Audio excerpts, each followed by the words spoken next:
خوش آمدید listeners. Today I am going to start second episode of جستجوتی خاص از قلم زینیا شیرجل. جب وہ دلاور کے ساتھ واپس گھر لوٹا تو گھر میں عجیب سا شور برپا تھا۔ راجدہ تیز آواز میں باتیں کرتی باہر جا رہی تھی جبکہ رملہ مشی کے کمرے کا بند دروازہ بجائے جا رہی تھی۔ کیا ہو رہا ہے؟ یہ گھر میں اتنا شور کیوں مچا رکھا ہے سب نے؟ شیردل دروازہ بجاتے ہوئے رملہ سے پوچھنے لگا تو شیردل کی پشت پر کھڑا دلاور مشی کے کمرے کے بند دروازے کو دیکھنے لگا۔ مشی جب سے کالج سے واپس آئی ہے اپنے آپ کو بند کر کے بیٹھ گئی ہے کمرے میں۔ کتنی دیر سے دروازہ کھٹکھٹائے جا رہی ہوں، معلوم نہیں ہے کیا ہوا ہے، دروازہ کھول ہی نہیں رہی۔ رملہ پریشان ہوتی ہوئی شیردل کو بتانے لگی، مشی کمرے کا دروازہ کھولو، مسئلہ کیا ہے تمہارے ساتھ؟ اب کی بار شیردل کمرے کا دروازہ بجانے کے ساتھ روبدار لہجے میں مشی سے پوچھنے لگا تو ایک دم سے کمرے کا بند دروازہ کھلا تھا۔ آخر آپ لوگوں کے ساتھ مسئلہ کیا ہے؟ سکون سے رہنے ہی نہیں دیتے ہیں؟ اب اگر مجھے کسی نے بھی ڈسٹرب کیا تو میں بتا رہی ہوں، اس پنکھے سے لٹک کر جان لے لوں گی اپنی۔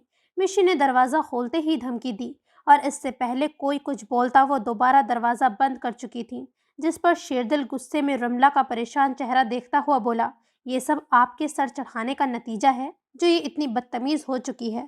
اب اگر یہ کمرے سے باہر نہیں نکلی تو کوئی ضرورت نہیں ہے اس کے کمرے میں جانے کی اور اس کے ناز نخرے اٹھانے کی۔ شیردل رملہ کو کہتا ہوا اپنے کمرے کی جانب چل دیا۔ رملہ پریشان ہو کر دلاور کو دیکھنے لگی جو ابھی بھی مشی کے کمرے کے بند دروازے کو دیکھ رہا تھا جہاں سے اب مشی کے رونے کی آواز کمرے سے باہر آ رہی تھی۔ مشی کی دوست کو فون کر کے اس سے پوچھتی ہوں کہ کالج میں ایسی کیا بات ہوئی ہے جس کی وجہ سے مشی اتنی پریشان ہے۔ رملہ دلاور سے بولتی ہوئی وہاں سے چلی گئی جبکہ دلاور وہیں کھڑا مشی کے رویے کو سوچنے لگا تھا۔ سین چینج۔ کہیں جا رہے ہو تم؟ دلاور نے بتایا تھا کہ آج تم دونوں کو کہیں جانا ہے۔ رات کے ڈنر کے وقت رملہ شیردل کے کمرے میں آتی ہوئی اس سے پوچھنے لگی جو کہیں جانے کے لیے تیار ہو رہا تھا۔ دلاور میرے ساتھ نہیں جا رہا، مجھے اکیلے جانا ہے ایک ضروری کام سے۔ آپ بولیے آپ کو کیا کام ہے؟ شیردل کف کے بٹن بند کرتا ہوا رملہ سے پوچھنے لگا جو عام دنوں میں بھی کسی کام کی وجہ سے ہی اس کے کمرے میں آتی تھی جسے وہ خود شروع سے ہی صرف کسی ضروری کام کے سلسلے میں رملہ سے بات کرتا تھا۔ مسز شہوار کی کال آئی تھی، بتا رہی تھی ایک بہت پیاری لڑکی ہے، فیملی بیک گراؤنڈ بھی کافی اسٹرانگ ہے۔ پہلے میں نے سوچا تھا تمہارے لیے مذہبی لڑکی ٹھیک رہے گی مگر نمر تھوڑی سی ماڈرن۔ رملہ آگے کچھ بولتی شیردل کی سنجیدہ مگر سخت نگاہ پر وہ خاموش ہو گئی۔ میرا ابھی شادی کا کوئی ارادہ نہیں ہے، جب ہوگا تو آپ کو بتا دوں گا، شیردل بات ختم کرتا ہوا بولا تھا۔ چند مہینوں سے رملہ کو اس کی شادی کی فکر لاحق ہو چکی تھی کیونکہ جس طرح کی خبریں وہ شیردل کے متعلق اپنے سرکل میں سن رہی تھی اسے شیردل کی شادی بیسٹ آپشن لگا تھا۔ اگر میری جگہ یہاں راحلہ ہوتی تو تم اس کے ساتھ بھی ایسے ہی خشک رویہ رکھتے؟ رملہ کی بات سن کر شیردل کے کمرے سے باہر جاتے قدم وہیں تھمے، وہ پلٹ کر رملہ کو دیکھنے لگا۔ آپ کی جگہ اگر یہاں میری سگی ماں ہوتی تو آپ میرے ان سے رویہ دیکھ کر اپنی خود کی خوش قسمتی پر ناز کرتی۔ میں نے اور مشی نے آپ کی سگی اولاد نہ ہونے کے باوجود بھی ہمیشہ آپ کو ویلیو دی ہے اور ریسپیکٹ دی ہے، یہ بات آپ کے لیے بھی قابل فخر ہونی چاہیے۔ اور جو خبریں میرے متعلق گردش کر رہی ہیں ان پر کان دھرنے کی ضرورت نہیں ہے آپ کو۔ شیردل رملہ سے بولتا ہوا وہاں سے چلا گیا۔ سین چینج۔ شرم نہیں آتی تمہیں شادی شدہ ہو کر غیر مردوں کے ساتھ ایسی واہیات تصویریں بناتے ہوئے؟ ضمیر نے غصے میں اخبار اپنی بیوی راحلہ کے منہ پر دے مارا جس میں راحلہ اپنے ساتھ انور سیٹھ کی تصویریں دیکھ کر ہنسی۔ انور سیٹھ جس کا ڈائمنڈ کا کاروبار تھا وہ آج کل راحلہ پر کافی مہربان تھا۔ تمہیں بڑی شرم آتی ہے اس رملہ کے ساتھ شوٹنگ کے بہانے وقت گزارتے ہوئے؟ کیا مجھے نہیں معلوم تم نے اسے اپنی فلم میں کیوں کاسٹ کیا ہے؟ کیا چل رہا ہے تم دونوں کے درمیان سب جانتی ہوں میں۔ راحلہ روبرو ہو کر ضمیر سے بولی تھی، شادی کرنے والا ہوں میں اس سے اور اس کام کی اجازت میں نے تم سے نہیں مانگی ہے، صرف اپنا ارادہ بتا رہا ہوں، جلد سے جلد رملہ سے شادی کر کے اسے اس گھر میں لے کر آؤں گا۔ ضمیر راحلہ کو اپنے ارادے سے آگاہ کرتا ہوا بولا، میں تمہارے رستے کی دیوار نہیں بنوں گی، تم شوق سے اس دو کوڑی کی اداکارہ سے شادی کر لو لیکن مجھے فارغ کرنے کے بعد اور اپنی دونوں اولادوں کو تم خود ہی پالنا، میں شیردل اور مشی کی ذمہ داری نہیں اٹھاؤں گی، یہ بات میں تم کو پہلے ہی بتا رہی ہوں۔ راحلہ ضمیر کو واضح الفاظ میں سمجھاتی ہوئی بولی تھی۔ ضمیر اس عورت کے کردار پر لعنت بھیجتا ہوا کمرے سے باہر نکل گیا۔ جس کے شادی کے بعد بھی بوائے فرینڈس رکھنے کے مشغلات میں کمی نہیں آئی تھی۔ سین چینج۔ کہاں ہے ہانیہ؟ فہیم نے گھر آنے کے ساتھ ہی ملازم سے ہانیہ کے بارے میں پوچھا، کیونکہ تھوڑی دیر پہلے ہی اس کے پاس ہانیہ کا فون آیا تھا۔ وہ اس کی بیماری کے بارے میں جان چکی تھی۔ ہانیہ میرا بچہ بیٹا، کیا ہوا ہے آپ کو؟ فہیم ہانیہ کے کمرے میں آتا اس سے بولا، جو بیڈ پر بیٹھی ہوئی زاروں قطار رو رہی تھی۔ اتنی بڑی بات مجھ سے چھپائی آپ نے بابا؟ اگر میں آپ کی رپورٹس نہیں دیکھتی تو مجھے کبھی بھی علم ہی نہ ہوتا کہ آپ کو کینسر۔ ہانیہ نے ادھوری بات چھوڑ کر فہیم کے گلے لگ کر رونا شروع کر دیا۔ آپ میری بہادر بیٹی ہیں نا، ایسے پریشان نہیں ہوتے بیٹا۔ آنے والے وقت اور حالات کا مقابلہ کرنا سیکھیں آپ۔ میں آپ کو کمزور نہیں دیکھنا چاہتا۔ فہیم نے ہانیہ کو اپنی بیماری کو لے کر جھوٹی تسلی نہیں دی تھی، بلکہ اسے آنے والے وقت کے لیے تیار کرنے لگا، جس پر ہانیہ کے رونے میں مزید روانی آ گئی۔ بابا، بابا پلیز مجھے چھوڑ کر کہیں مت جائیے گا۔ میرے پاس آپ کے علاوہ کوئی دوسرا نہیں ہے، میں آپ کے بغیر نہیں جی پاؤں گی۔ ہانیہ روتی ہوئی فہیم سے بولی۔ فہیم جانتا تھا اس کی بیٹی ٹھیک بول رہی ہے۔ واقعی ان دونوں باپ بیٹی کا اس دنیا میں ایک دوسرے کے علاوہ کوئی نہیں تھا۔ تمام رشتہ دار مطلبی اور منہ دیکھے کی ہمدردی جتانے والے ہی تھے۔ بیٹا، آپ اس طرح رو کر اپنے بابا کو مزید پریشان کر رہی ہیں۔ میں اپنی بیٹی کو اکیلا چھوڑ کر ہرگز نہیں جاؤں گا۔ آپ کے لیے ایک فیصلہ کیا ہے میں نے۔ مجھے امید ہے میری بیٹی میرے اس فیصلے کو رد نہیں کرے گی۔ فہیم روتی ہوئی ہانیہ سے بولا اور اس کے آنسو صاف کرنے لگا۔ سین چینج۔ وہ اپنے فلیٹ میں موجود کلائی پر بندھی ہوئی رسٹ واچ میں ٹائم دیکھتا ہوا چہل قدمی کر رہا تھا۔ تب اس کے فلیٹ کا دروازہ کھلا اور نقاب میں موجود لڑکی چلتی ہوئی فلیٹ کے اندر آئی۔ شیردل اس کا چہرہ دیکھے بغیر جان گیا تھا کہ یہ سیٹھ اکبر خان کی ردا تھی۔ شادیوں کی مکس گیدرنگ ہو یا پارٹیز، اس نے ہمیشہ اس لڑکی کو یوں ہی نقاب میں دیکھا تھا، لیکن واسطہ اس لڑکی سے آج پہلی بار پڑنے والا تھا۔ امید کرتا ہوں تمہیں یہاں تک پہنچنے میں کوئی تکلیف نہیں ہوگی۔ کیا تمہارے باپ نے تمہیں یہاں بھیجنے کا مقصد تم پر واضح کیا ہے، یا پھر میں تمہیں بتاؤں کہ تمہارے باپ نے تمہیں میرے پاس کس مقصد کے لیے بھیجا ہے؟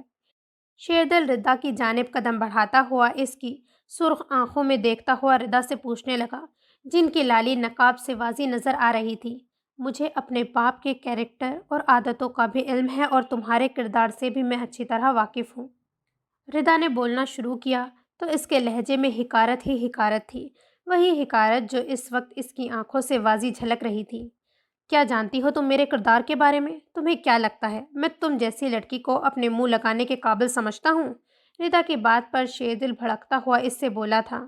وہ تم ہی ہو نا جس نے میرے باپ سے میرا سودا کیا ہے ایک رات میرے ساتھ گزارنے کے لیے؟ ردا غصے میں چیختی ہوئی سامنے کھڑے اس مرد سے بولی تھی۔ اسے اپنی زندگی سے نفرت محسوس ہو رہی تھی، جس مرد کی عیاش طبیعت کو دیکھتے ہوئے اس نے اس رشتے کو رد کیا تھا، مگر تقدیر نے اس کے ساتھ کیا کھیل کھیلا تھا۔ وہ اس کی بیوی نہیں بننا چاہتی تھی، مگر اب اس ناپسندیدہ مرد کے ساتھ رات گزارنے کے لیے اس کے سگے باپ نے اس کو یہاں بھیجا تھا۔ ہاں، میں نے تمہارے باپ سے سودا کیا ہے تمہارا، کیونکہ مجھے تمہارے باپ کو اس کی اوقات بتانی تھی اور تمہیں بھی تمہاری اوقات بتانی تھی۔ تم نے شیردل کے رشتے کو ریجیکٹ کیا تھا، تمہاری اتنی اوقات ہے؟ آج میں تمہیں بتاؤں گا ریجیکٹ کرنا کسے کہتے ہیں۔ میں تمہیں چھونا تو دور کی بات ہے، اس قابل بھی نہیں سمجھتا کہ تمہارا چہرے پہ بھی نظر ڈالوں، لیکن جب تم صبح کے اجالے میں میرے اس فلیٹ سے واپس جاؤ گی تو تم پر ٹیگ لگ چکا ہوگا بدنامی کا۔ گھر سے باہر رات گزار کر جو لڑکی گھر پہنچے، تم اچھی طرح سے جانتی ہو معاشرہ اسے کیا سمجھتا ہے۔ شیردل ردا سے بولتا ہوا فتح یاب انداز میں مسکراتا ہوا اپنے فلیٹ سے جانے لگا۔ آج میں اپنے رب کا جتنا شکر ادا کروں کم ہے کہ اس پاک ذات نے مجھے تم جیسے گدھ سے بچا لیا۔ تم نے آج مجھے ریجیکٹ نہیں کیا، بلکہ میرے اللہ نے تم جیسے شیطان سے میری حفاظت کی ہے۔ تم نے ایک باپردہ لڑکی کو بدنام کرنے کے لیے اسے مجبور کر کے یہاں بلایا ہے نا؟ میری بد دعا ہے تمہیں اپنی زندگی میں ایسی لڑکی سے محبت ہو جو بات بات پر تمہیں تمہاری اوقات یاد دلائے۔ ردا کی بات پر شیردل مذاق اڑانے والے انداز میں اس پر ہنسا تھا۔ دیکھتے ہیں، وہ بولتا ہوا اپنے فلیٹ سے باہر نکل گیا۔ نذیر صبح یہاں واپس آ کر بی بی جی کو ان کے گھر واپس چھوڑ آنا۔ شیردل گاڑی میں بیٹھتا ہوا اپنے ڈرائیور سے بولا تھا۔ سین چینج۔ دلاور اپنے کمرے میں ٹہلتا ہوا مسلسل مشی کے رویے کے بارے میں سوچے جا رہا تھا، جس نے سارا دن اپنے کمرے کا دروازہ بند رکھا ہوا تھا۔ وہ رات میں کھانے کے وقت بھی باہر نہیں نکلی تھی، نہ جانے کیا بات تھی جو اس نے اس طرح کا رویہ اختیار کیا ہوا تھا۔ اپنے کمرے میں آنے کے بعد دلاور مشی کے بارے میں ہی سوچ رہا تھا، تب اس کے کمرے کا دروازہ بجا۔ دلاور نے پھرتی سے کمرے کا دروازہ کھولا تو عین تکوں کے مطابق سامنے مشی کو کھڑا پایا تھا۔ آج جیسے ہی وہ دلاور کے کمرے میں آئی، دلاور نے اس کے بولنے سے پہلے اپنے کمرے کا دروازہ بند کر دیا۔ کیا ہو گیا ہے آپ کو؟ آپ ٹھیک ہیں نا؟ بڑی بیگم صاحبہ اور مالک آپ کے رویے کو لے کر کافی پریشان تھے۔ دلاور ٹھہرے ہوئے انداز میں مشی سے بولا، مگر وہ یہ نہیں بول سکا وہ خود بھی اس کے رویے سے کتنا ڈسٹرب ہو چکا تھا۔ دلاور ایک بات بتاؤ، میں تمہیں دکھنے میں کیسی لگتی ہوں؟ مشی نے اس کے سوال کو نظر انداز کرتے ہوئے اچانک دلاور سے ایسا سوال کیا تھا جسے سن کر وہ ہک دک رہ گیا۔ یہ کیسا سوال ہے؟ وہ مشی کے حسن سے نظریں چراتا ہوا اس سے بولا تھا، اتنا آسان سا سوال تمہیں سمجھ نہیں آتا؟ کیا میں دکھنے میں خوبصورت ہوں؟ مشی اس کے بے وقوفی پر اپنا غصہ ضبط کرتی ہوئی اس سے بولی تھی۔ دلاور نے ایک نظر اس کے چاندی جیسے روپ پر ڈالی تھی۔ اس سے پہلے کہ اس کی نظریں اس منموہنی سی لڑکی کی نظروں میں آتی اور گستاخ ٹھہرائی جاتی، وہ فوراً مشی کے چہرے سے اپنی نظریں ہٹاتا ہوا بولا تھا، آپ یہ سوال آئینے سے کیوں نہیں پوچھ لیتی؟ وہ ایک دم کھرا جواب دے گا۔ دلاور مشی کا چہرہ دیکھنے کی بجائے دائیں جانب دیکھتا ہوا بولا تو مشی دائیں جانب آ کر کھڑی ہو گئی۔ تمہیں معلوم ہے میں اس وقت یہاں تمہارے کمرے میں کیوں موجود ہوں؟ کیونکہ مجھے لگتا ہے کہ تم آئینے کی طرح کھرے ہو، جو بولو گے بالکل سچ بولو گے۔ مشی دلاور کو دیکھتی ہوئی بولی۔ وہ غور سے مشی کا چہرہ دیکھنے لگا۔ حسن جانا کی تعریف ممکن نہیں، حسن جانا کی تعریف ممکن نہیں، آفرین آفرین آفرین آفرین۔ وہ مشی کا چہرہ دیکھتا ہوا خیالوں میں کسی اور جہاں میں پہنچ چکا تھا۔ خاموش کیوں ہو گئے ہو دلاور؟ بتاؤ نا، کیا میں دکھنے میں خوبصورت نہیں لگتی؟ تم تو سوچ میں ہی پڑ گئے۔ مشی اس کو خاموش دیکھ کر دوبارہ پوچھنے لگی، آپ کو کس نے کہہ دیا ہے آپ خوبصورت نہیں؟ دلاور نے اس کے سوال کا جواب دینے کی بجائے الٹا مشی سے ہی سوال پوچھ لیا۔ یقیناً وہ بیوٹی کنسرٹ کے آڈیشن میں سلیکٹ نہیں ہو پائی تھی، تبھی اتنی افسردہ تھی۔ دانیال کی آنکھوں نے، وہ مجھے بتاتی ہیں کہ مجھ سے زیادہ وانیہ خوبصورت ہے اس کی نظروں میں۔ مشی افسردگی سے بولی۔ دانیال؟ دلاور کو اپنے اندر کچھ کرچی کرچی ہوتا محسوس ہوا، مگر وہ اگلے ہی پل تلخی سے ہنسا تھا۔ بھلا وہ کیوں چاند کو پانے کی خواہش کر بیٹھا تھا؟ مشی بی بی، ابھی تھوڑی دیر پہلے آپ ہی کے الفاظ تھے کہ میں جو بھی بولوں گا سچ بولوں گا، تو مان لیں میری بات، آپ سے زیادہ خوبصورت وانیہ تو کیا دنیا میں کوئی دوسری لڑکی نہیں ہو سکتی۔ دلاور مشی کا چہرہ دیکھتا ہوا بولا۔ پھر احترامہ اس نے ہمیشہ کی طرح اپنی نگاہیں جھکا لی، مگر مشی کو جیسے مطمئن نہیں کر سکا۔ وہ بیڈ کے پاس رکھی ہوئی چھوٹی سی ٹیبل سے سگریٹ کا پیکٹ اٹھانے لگی۔ یہ کیا کر رہی ہیں آپ؟ دلاور مشی کو سگریٹ کا پیکٹ میں سے سگریٹ نکالتا دیکھ کر حیرت سے پوچھنے لگا۔ تمہاری طرح گنگنا کر میں خود کو ریلیکس نہیں کر سکتی دلاور، لائٹر دو۔ یہ بہت غلط طریقہ ہے مشی بی بی، آپ پلیز اس طرح سے۔ دلاور مشی کی جانب بڑھتا ہوا بولا، مگر اس کا باقی کا جملہ منہ میں ہی رہ گیا۔ شٹ اپ دلاور، حد میں رہو اپنی۔ تم مجھے بتاؤ کہ مجھے کیا کرنا چاہیے کیا نہیں؟ تمہیں جو بولا ہے وہی کرو، لائٹر دو۔ مشی نے جیسے اس کو اس کی اوقات یاد دلائی تو دلاور ایک نظر اس سنگدل لڑکی کو دیکھتا ہوا اپنی پاکٹ سے لائٹر نکالنے لگا۔ دلاور لائٹر نکال کر اسے تھما چکا تھا اور بے بسی سے مشی کو دیکھتا رہا، جو اس کی ذات کو اگنور کیے اس کے سامنے بیٹھی کسی دوسرے کو سوچے اس کے لیے اسموکنگ کر رہی تھی۔ سین چینج۔ مجھے ایسا کیوں لگ رہا ہے جیسے تم کچھ کہنا چاہتے ہو مجھ سے؟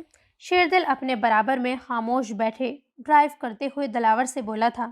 سیٹھ اکبر خان بے شک اچھے کردار کا مالک نہیں ہو، مگر اس کی بیٹی با پردہ اور پاکیزہ تھی مالک۔ دلاور ڈرائیونگ کرتا ہوا بنا شیردل کی طرف دیکھے اس سے بولا تو شیردل دلاور کو دیکھنے لگا۔ وہ پاکیزہ تھی نہیں، ابھی بھی پاکیزہ ہے۔ کل رات میرے فلیٹ پر گزارنے کے باوجود وہ وہاں سے واپس اپنے گھر ویسے ہی گئی ہے جیسے وہ آئی تھی۔ شیردل زبردستی کا قائل نہیں ہے دلاور، لیکن میں اپنے دشمن کو اور اپنی ذاتی تذلیل کرنے والوں کو آسانی سے بخش دوں ایسا ناممکن ہے۔ شیردل کی بات سن کر دلاور نے ایک نظر اپنے برابر میں بیٹھے شیردل کو دیکھا، مگر شیردل سامنے دیکھ رہا تھا۔ پھر ایک دم سے چیخا تھا، دلاور اس کار کا پیچھا کرو، اس میں وہی لڑکی ہے جو مجھے چاہیے۔ شیردل کی ایک دم دہاڑ پر دلاور اس گاڑی کا پیچھا کرنے لگا۔ دلاور فاسٹ، وہ لڑکی ہاتھ سے نکلنی نہیں چاہیے، مجھے وہ لڑکی ہر قیمت پر چاہیے۔ شیردل کے دوبارہ چیخ کر بولنے پر دلاور کار کی اسپیڈ مزید تیز کرتا ہوا ہانیہ کی کار کا پیچھا کرنے لگا، لیکن جس کی وجہ سے اس کو سگنل توڑنا پڑا۔ مگر ہانیہ کی خوش قسمتی یہ تھی شیردل کی گاڑی کو دوسرے سگنل پر روک لیا گیا تھا، جس پر شیردل غصے میں پیچ و تاب کھا کر رہ گیا۔ سین چینج۔ مگر سر، مجھے سمجھ نہیں آ رہا آپ کی اس بات پر میں آپ سے کیا بولوں۔ میں بہت عام سا انسان ہوں، آپ کے آفس کا ایک معمولی سا امپلائی، اور کہاں آپ کی بیٹی۔ حشام سامنے کرسی پر بیٹھے اپنے باس کی بات پر اچھا خاصا کنفیوز ہو چکا تھا۔ کوئی بھی انسان عام یا معمولی نہیں ہوتا حشام، اور مجھے تمہاری قابلیت سے زیادہ تمہاری ایمانداری نے متاثر کیا ہے۔ میں تمہیں اپنی بیماری اور رشتہ داروں سے لے کر ساری صورتحال بتا چکا ہوں۔ میرے پاس زیادہ وقت نہیں ہے اور میں اپنی بیٹی کا ہاتھ کسی ایماندار اور قابل اعتماد انسان کے ہاتھ میں دینا چاہتا ہوں۔ فہیم حشام کو دیکھتا ہوا بولا۔ پچھلے 3 سال سے وہ حشام کو اپنے آفس میں کام کرتا ہوا دیکھ رہا تھا۔ حشام کے بارے میں مکمل معلومات حاصل کر چکا تھا۔ فیملی کے نام پر اس کی صرف ایک ماں تھی، جس کا 2 ماہ پہلے انتقال ہو چکا تھا۔ حشام نہ تو کسی بری عادتوں میں ملوث تھا اور آفس میں بھی اس کی ریپوٹیشن کافی اچھی تھی۔ خوش شکل، تعلیم یافتہ، سب سے بڑھ کر ایماندار اور شریف لڑکا تھا، جو اسی کے گھر میں ہانیہ کے ساتھ آرام سے ایڈجسٹ ہو جاتا۔ فہیم ہانیہ کو بھی حشام کے متعلق سب کچھ بتا چکا تھا۔ ہانیہ فہیم کی خاطر حشام سے شادی کرنے پر آمادہ ہو چکی تھی، لیکن اس نے یہی شرط رکھی تھی کہ وہ فہیم سے دور کہیں نہیں جائے گی، اور فہیم کے لیے بھی مشکل نہیں تھا کہ وہ حشام کو اپنے ساتھ رکھ لیتا۔ سین چینج۔ یہاں اکیلی بیٹھی کیا سوچ رہی ہو؟ دانیال کلاس روم سے باہر بیٹھی مشی کے پاس آ کر بینچ پر اس کے برابر بیٹھتا ہوا مشی سے پوچھنے لگا، تو مشی حیرت سے دانیال کو دیکھنے لگی۔ کیا آج وانیہ نہیں آئی ہے کالج؟ مشی دانیال کو یہ نہیں بول سکی وہ اس کے علاوہ اور کیا سوچ سکتی تھی۔ وانیہ کا دانیال سے اسی لیے پوچھنے لگی کیونکہ جب سے وانیہ کالج میں آئی تھی تب سے دانیال اور وانیہ ایک ساتھ ہی نظر آتے۔ وانیہ تو کالج آئی ہے لیکن مجھے تم سے ضروری بات کرنا ہے، اسی لیے تمہارے پاس آ گیا۔ دانیال مسکراتا ہوا اسے دیکھتا ہوا بولا۔ وہ مشی کے دیکھنے کے انداز سے ہی جان چکا تھا کہ مشی اس میں دلچسپی رکھتی ہے، لیکن زبان سے کچھ نہیں کہتی تھی، مگر اس کی آنکھیں ہر راز بیاں کر دیتی تھیں۔ کیسی ضروری بات، بولو؟ مشی پوری طرح سے اس کی طرف متوجہ ہوئی۔ دل میں ایک کھوک سی اٹھی کہ کاش دانیال جان سکتا کہ وہ اس کی زندگی میں کیا مقام رکھتا ہے۔ یار، سمجھ میں نہیں آ رہا کہ تم سے بولوں یا نہیں، یا رہنے ہی دوں۔ دانیال کچھ کنفیوز ہوتا ہوا مشی سے بولا۔ ایسی کیا بات ہے جس کو بولتے ہوئے مسٹر دانیال اتنا سوچ رہے ہیں؟ مشی مسکراتی ہوئی دانیال سے بولی، کیونکہ وہ کلاس میں کافی کانفیڈنٹ اور شاطر مانا جاتا تھا۔ مشی کی بات پر وہ خود بھی مسکرایا۔ کچھ باتیں ایسی ہوتی ہیں جنہیں بولتے ہوئے اگلے کے رد و عمل سے ڈر لگتا ہے۔ میں بھی یہی سوچ کر کنفیوز ہو رہا ہوں، کہیں وہ بات بول کر تمہاری اور میری دوستی ختم نہ ہو جائے۔ دانیال کچھ سوچتا ہوا مشی سے بولا، تو وہ نہ سمجھنے والے انداز میں دانیال کو دیکھنے لگی۔ کیا تم وانیہ کو پرپوز کرنے والے ہو؟ دل میں آیا خیال، نہ جانے کیسے لفظوں کی صورت اس کے منہ سے ادا ہوا، جبکہ دانیال حیرت زدہ ہو کر مشی کو دیکھنے لگا۔ بات تو میری اور تمہاری ہو رہی ہے، یہ بیچ میں وانیہ کہاں سے آ گئی؟ ویسے اگر مجھے وانیہ کو پرپوز کرنا ہوتا تو اس وقت میں یہاں تمہارے پاس نہیں بیٹھا ہوتا۔ دانیال الجھتا ہوا مشی سے بولا تھا۔ نہیں دانیال، میرے وہ کہنے کا مطلب نہیں تھا، مطلب تمہاری اور وانیہ کی اچھی خاصی انڈرسٹینڈنگ ہے تو۔ مشی کو سمجھ نہیں آیا وہ کس طرح سے دانیال کو اپنی بات سمجھائے۔ پھر وانیہ؟ ایک منٹ مشی، پہلے مجھے وانیہ اور اپنی فرینڈ شپ کو کلیئر کرنے دو۔ دیکھو، وانیہ اور میں بہت اچھے دوست ہیں، اور اچھے دوست ہونے کا یہ مطلب نہیں ہوتا کہ وہ آگے جا کر اچھے لائف پارٹنر بھی ثابت ہو۔ میں اچھی لائف پارٹنر میں جو خوبیاں دیکھتا ہوں وہ مجھے وانیہ میں نظر نہیں آتی۔ دانیال مشی کو سمجھاتا ہوا بولا۔ وانیہ میں نظر نہیں آتی تو پھر کس میں نظر آتی ہیں؟ مشی دانیال کو دیکھتی ہوئی اس سے پوچھنے لگی۔ اس میں نظر آتی ہیں جس کے سامنے میں اس وقت بیٹھا اپنا سر کھپا رہا ہوں۔ دانیال اب مشی کو گھورتا ہوا بولا۔ اس کی بات سن کر مشی دانیال کو دیکھتی رہ گئی۔ ہوش تب آیا جب دانیال نے بینچ پر رکھے ہوئے اس کے ہاتھ پر اپنا ہاتھ رکھا۔ کیا شادی کرو گی مجھ سے؟ وہ اسے پرپوز کر رہا تھا، شادی کا پوچھ رہا تھا، یہ سب خواب میں نہیں حقیقت میں ہو رہا تھا۔ کب؟ اپنے پوچھے گئے بے وقوفانہ سوال پر مشی خود ہی شرمندہ ہو گئی، جبکہ دانیال ہنس دیا۔ ابھی فوراً نہیں، 2 سال بعد۔ وہ ہنستا ہوا مشی سے بولا تو مشی خاموش ہی رہی۔ میرے پرپوز کرنے پر کچھ بولا نہیں تم نے؟ دانیال اس کی خاموشی پر دوبارہ بولا تو مشی دانیال کے ہاتھ کے نیچے سے اپنا دبا ہوا ہاتھ نکالتی ہوئی کھڑی ہو گئی۔ فون پر بولوں گی۔ وہ اپنی خوش قسمتی پر یقین کرنا چاہتی تھی مگر دانیال کے سامنے بغیر کسی تاثرات کے بولی تھی، ٹھیک ہے، پھر میں آج رات کو تمہیں کال کروں گا۔ دانیال مسکراتا ہوا مشی سے بولا تو وہ بھی مسکراتی ہوئی وہاں سے چلی گئی۔ ابھی بینچ پر دانیال کے پاس کنان آ کر بیٹھا تھا۔ پٹا لیا تو نے اسے؟ کنان دانیال کو دیکھتا ہوا اس سے پوچھنے لگا۔ مشکل کام نہیں تھا اس کو سیٹ کرنا، سمجھ لے یہ اب میری مٹھی میں ہے۔ دانیال کنان کو دیکھتا ہوا اس سے بولا تھا، اگر وانیا نے اس کو ہمارے بارے میں کچھ بتا دیا تو؟ کنان اپنا شک ظاہر کرتا ہوا دانیال سے بولا تھا، وانیا اگر اس کے سامنے منہ کھولے گی تو خود ہی پھنسے گی، وہ ایسا ہرگز نہیں کرے گی۔ دانیال کنان سے بولتا ہوا اٹھ گیا کیونکہ سامنے سے وانیا آ رہی تھی اور دانیال اسے اچھی طرح کچھ سمجھانا چاہتا تھا۔ سین چینج۔ کیا ہوا؟ کوئی بہت خاص بات ہے جو اتنی گہری سوچ میں ڈوبے ہوئے ہو کہ آس پاس کا تمہیں ہوش ہی نہیں؟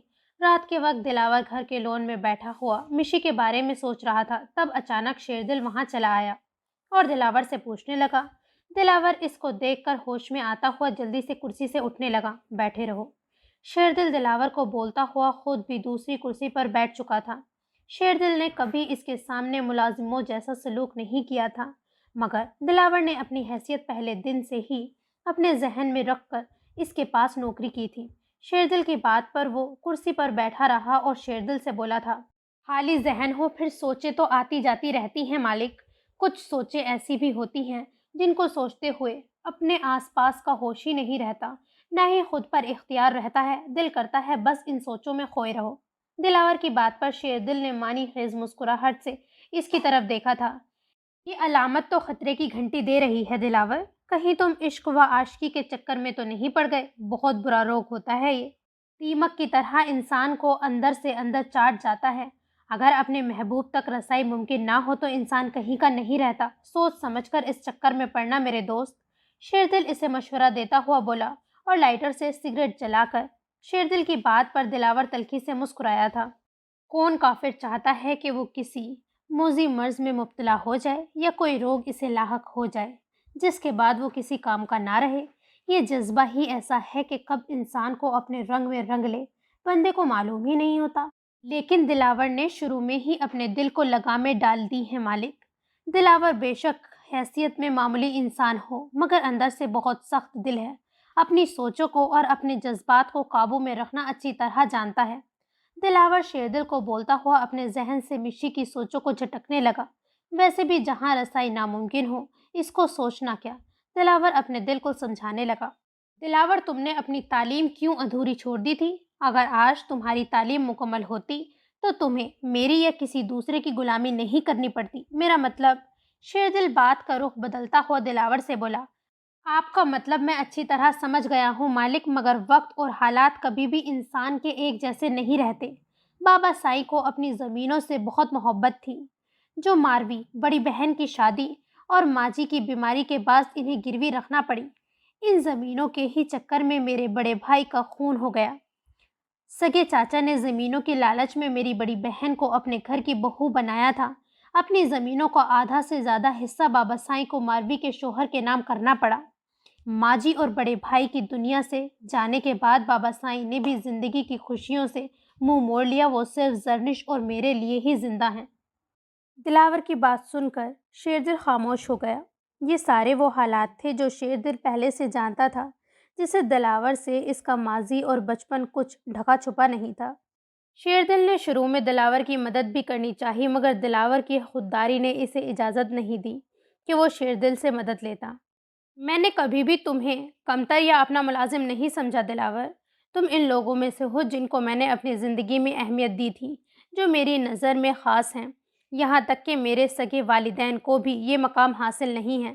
ان دونوں نے اپنی اپنی شادی شدہ زندگی کے بعد بھی اپنی پسندیدہ زندگی کو ترجیحات دی، بنسبت اپنی اولاد کے۔ تمام تر اساسیات کے باوجود میرا اور مشی کا بچپن کافی ادھورا گزرا، بغیر ماں باپ کی محبت اور توجہ کے۔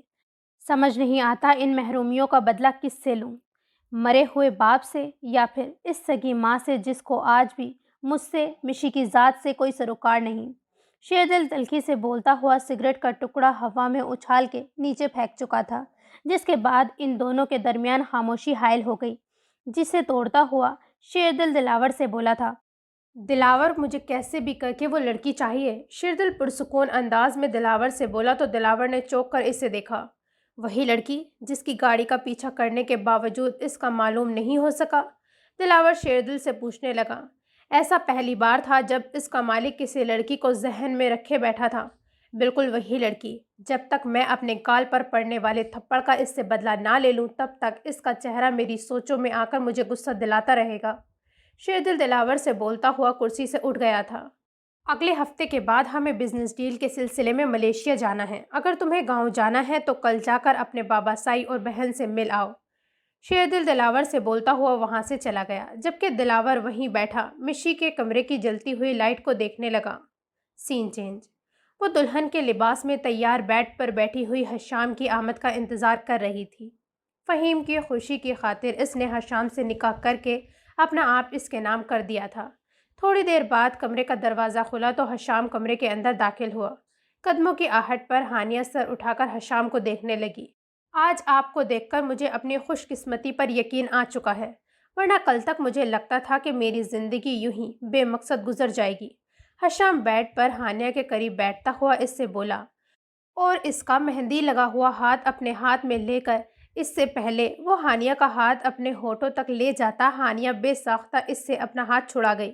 دونوں ہاتھوں میں اپنا چہرہ چھپا کے رونے لگی۔ سوری، آپ کو شاید برا لگا ہے میرا اس طرح سے آپ پر حق جتانا۔ میں سمجھ سکتا ہوں آپ دلی طور پر اس رشتے کے لیے تیار نہیں ہوں گی۔ میں نے آپ کے فادر کو سمجھانا چاہا تھا کہ میں حیثیت میں بہت کمتر ہوں، آپ کی بیٹی کے قابل نہیں، مگر انہوں نے۔ حشام ہانیہ کو روتا ہوا دیکھ کر معذرت طلب انداز میں بولا تو ہانیہ اپنے چہرے سے ہاتھ ہٹا کر آنسو صاف کرنے لگی۔ ایسی بات نہیں ہے، آپ غلط سمجھ رہے ہیں۔ دراصل میں بابا کی بیماری کی وجہ سے پہلے ہی کافی ٹینس ہوں، اوپر سے بابا کے اصرار پر اتنی جلدی شادی اچانک آئی، اس تبدیلی کو فوری طور پر قبول نہیں کر پا رہی ہوں۔ آپ اپنے ذہن سے یہ بات نکال دیں کہ میں اسٹیٹس کانشیس ہوں یا پھر آپ سے شادی کر کے خوش نہیں، ایسا کچھ نہیں۔ ہانیہ حشام کی غلط فہمی دور کرتی ہوئی اسے بتانے لگی تاکہ وہ اس کے بارے میں پہلی ہی رات میں کوئی غلط رائے قائم نہ کرے۔ آپ اپنے فادر کی طرف سے پریشان مت ہوں، اللہ نے چاہا تو فہیم صاحب بہت جلد ٹھیک ہو جائیں گے۔ آپ کی سوچ اور خیالات جان کر حیرت کے ساتھ خوشی ہو رہی ہے مجھے، ورنہ اتنی خوبصورت لڑکی جو امیر و کبیر بھی ہو ایسی سوچ رکھے یقین نہیں آ رہا۔ حشام اس کا حسین روپ دیکھتا ہوا بولا، اگر سوچا جائے تو آج صحیح معنوں میں اس کے نصیب کھل گئے تھے۔ خوبصورت امیر و کبیر بیوی اگر اس کا جواری بھائی اور لالچی رشتہ دار دیکھ لیتے تو جل کر خاک ہو جاتے۔ آپ بار بار مالی حیثیت کے فرق کو بیچ میں مت لائیں۔ اب میرا تعلق آپ سے جڑ چکا ہے، جو آپ کی حیثیت ہے اسی حیثیت سے میں بھی پہچانی جاؤں گی۔ ہانیہ کو بار بار حشام کا خود کو کمتر بولنا عجیب سا لگ رہا تھا، تبھی وہ اس کو ٹوکتی ہوئی بولی، لیکن اس کے بولنے پر حشام اسے جن نظروں سے دیکھنے لگا ہانیہ نے گھبرا کر اپنی نظریں جھکا لی۔ اتنی پیاری باتیں کرتی ہیں آپ، اتنی خوبصورت شکل و صورت کی مالک ہیں، اگر آپ برا نہ مانیں تو میں آپ کو تھوڑا نزدیک سے دیکھ سکتا ہوں؟ یہ سونے کی چڑیا جو قسمت سے اس کے ہاتھ لگ گئی تھی، اس کا حسن دیکھ کر حشام کا دل بے ایمان ہونے لگا۔ ہانیہ اس کی بات سن کر خاموش ہو چکی تھی۔ حشام نے اس کی طرف اپنا ہاتھ بڑھا کر ہانیہ کا ہاتھ تھامنا چاہا، تبھی حشام کا سیل فون بجنے لگا۔ Excuse me. موبائل کی اسکرین پر مہرین کا نمبر دیکھ کر حشام ہانیہ کو بولتا ہوا بیڈ روم سے باہر نکل گیا۔ اس وقت کال کرنے کی کیا ضرورت تھی تمہیں؟ میرا بنا بنایا سارا کھیل بگاڑ دو گی تم۔ حشام کال ریسیو کرنے کے ساتھ ہی آہستہ آواز میں گراتا ہوا مہرین سے بولا، کیونکہ یہ فہیم کا گھر تھا اور نوکروں کی چہل پہل نے پہلے ہی اسے محتاط کر دیا تھا۔ تمہیں یاد دلانے کے لیے کال کی ہے حشام، اگر تم آج رات اپنی بیوی کے قریب گئے تو مجھ سے برا کوئی نہیں ہوگا۔ میں تمہیں کسی دوسری عورت کے ساتھ شیئر نہیں کر سکتی۔ جلد سے جلد اپنا مفاد پورا کرو اور لوٹ کر واپس آؤ میرے پاس۔ مہرین کی غصے بھری آواز اس کے کانوں سے ٹکرائی تو حشام دل بھر کر بیزار ہوا تھا۔ ارے میری بیوقوف سی محبوبہ، تم اچھی طرح سے جانتی ہو میں صرف تم سے ہی محبت کرتا ہوں اور تم سے ہی شادی کروں گا۔ تمہاری اور اپنی لائف بنانے کے لیے ہی یہ قدم اٹھایا ہے میں نے، لیکن اگر تم ایسے ہی رات کو کالز کرتی رہو گی نا، اس لڑکی کو اور اس کے باپ کو شک ہو جائے گا